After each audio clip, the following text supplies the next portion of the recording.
One of the ways that I can allow my bass to stand out more is by filtering out some of the low frequencies in the piano sample that I sampled earlier. This will also allow me to demonstrate program edit mode with a drum program, which I can edit directly from the touchscreen on the MPC Touch. So I'm going to navigate back up to my first track with the Touch Piano program on it. And I'm going to touch up here in the top left corner to go into my menu. And then I'm going to touch on Program Edit. Now in this Touch Piano program, I only have one sample on this pad. Now in Program Edit mode, I have the ability to affect the samples in the program in several ways. And I can affect the sample on one pad, on multiple pads, or on all the pads. And that's determined by touching here in the right corner and from this screen saying whether I want to affect one zone, multiple zones, or all the zones. So right now it's on current, which means the selected pad. I could touch here if I wanted to affect all the samples on all the pads in all of the banks. So any parameter change in Program Edit mode would affect all of the samples. Or I could go to multiple, and then I could select more than one pad to be affected. So since I only have one sample, I'm going to set it to current and then touch that pad.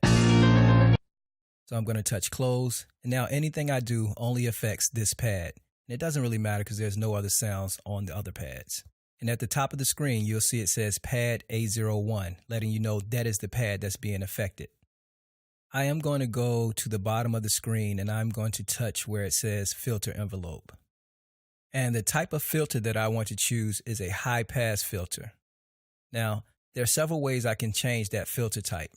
I can double touch here on the screen, and then from the menu on the left, I can scroll down and choose the type of filter that I want. Alternatively, because this area has a Q-Link selection around it, I can use Q-Link knob 1 to turn and change to choose my filter.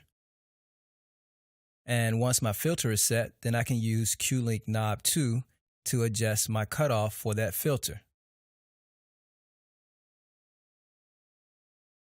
And if I hit the Q-Link button to go to different banks, you'll see the Q-Link knobs will control different parameters. And in bank 4, it controls the filter type, cutoff, and resonance. So I'm going to play this back, and then I'm going to use the cutoff knob to filter out some of the frequencies to see if I can get my bass to stand out.